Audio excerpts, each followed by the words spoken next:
Tamil cinema நேயர்களுக்கு என்னுடைய அன்பு வணக்கம். Dear friends, Michael K Rajan இயக்கத்தில் நடிகர் விமல், கருணாஸ், ஆடுகளம் நரேன், பவன், தீபா சங்கர் நடிப்பில் வெளிவந்திருக்கிற படம் தான் போகும் இடம் வெகு தூரம் இல்லை.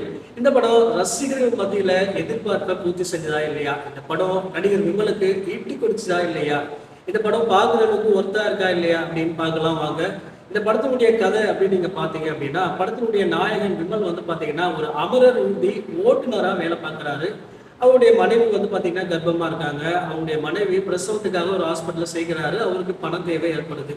அப்படியே இன்னொரு பக்கம் வந்தீங்க அப்படின்னு சொன்னா, திருநெல்வேலி மாவட்டத்தை சேர்ந்த ஒரு ஊர் தலைவர் வந்து பாத்தீங்கன்னா விபத்துல இறந்து போறாரு.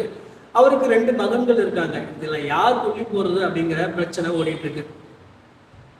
விமலுக்கு பண தேவை இருக்கிறதுனால இந்த இறந்து போன ஊர் தலைவரை தன்னுடைய சொந்த ஊர்ல கொண்டு போய் சேர்த்தா அவருக்கு பணம் கிடைக்கும்.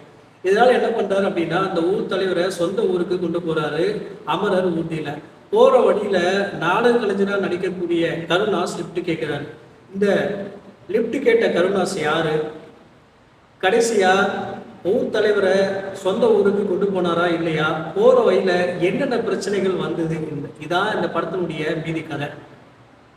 ஃப்ரெண்ட்ஸ், இந்த படத்தில் இயக்குனரை பாராட்டியே ஆகணும். ஏன் அப்படின்னா, இந்த படத்தினுடைய திரைக்கதையை ரொம்பவே சுவாரஸ்யமாக அமைச்சிருக்காரு.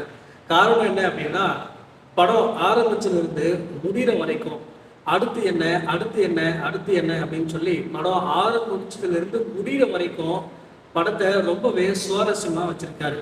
குறிப்பாக சொல்லணும் அப்படின்னா, கிளைமேக்ஸ் காட்சியை ரொம்பவே அற்புதமாக இயக்கியிருக்காரு அப்படின்னு சொல்லணும். அடுத்ததான் வந்து பார்த்தீங்கன்னா, நடிகர் விமல் தன்னுடைய யதார்த்தமான நடிப்பை வெளிப்படுத்தியிருக்காரு. அதுவே இந்த படத்திற்கு ரொம்ப ப்ளஸ்ஸாக இருக்கு.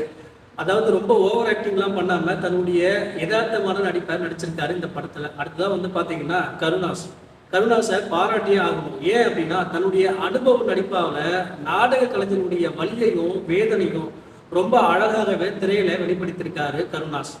அவருக்கு ஒரு பாராட்டை தெரிவிச்சே ஆகணும். அடுத்ததாக வந்து பார்த்தீங்கன்னா, இந்த படத்தினுடைய பின்னணி இசை. இந்த படத்துக்கு பாடல்கள் பெரிய அளவில் ஒர்க் ஆகலனாலும் இந்த படத்தினுடைய திரைக்கதைக்கு இந்த பின்னணி இசை ரொம்பவே பலமாக அமைஞ்சிருக்கு. அடுத்ததாக வந்து பார்த்தீங்கன்னா ஒளிப்பதிவு வந்து பார்த்தீங்கன்னா, இந்த நெடுஞ்சாலையில் போகிற வழியில் இந்த படத்தை எடுத்திருக்காங்க. அந்த காட்சிகள்லாம் பார்க்கும்போது ரொம்பவே அற்புதமாக இருக்குது. இந்த படத்தினுடைய ஒளிப்பதிவு வந்து பார்த்தீங்கன்னா ரொம்பவே பிரமாதமாக இருக்குது. மொத்தத்தில் இந்த படத்துக்கு ப்ளஸ் அப்படின்னு நீங்கள் பார்த்தீங்க அப்படின்னா, இந்த படத்தினுடைய திரைக்கதை ப்ளஸ் இயக்குனர். அடுத்ததாக வந்து பார்த்தீங்கன்னா, அந்த படத்தில் நடிச்சிருக்கிற நடிகைகள். அடுத்ததான் ஒளிப்பதிவு, பின்னணி இசை. இந்த படத்துக்கு நெகட்டிவ் அப்படின்னு நீங்கள் பார்த்தீங்க அப்படின்னா பெரிய அளவில் ஒன்றும் இல்லை.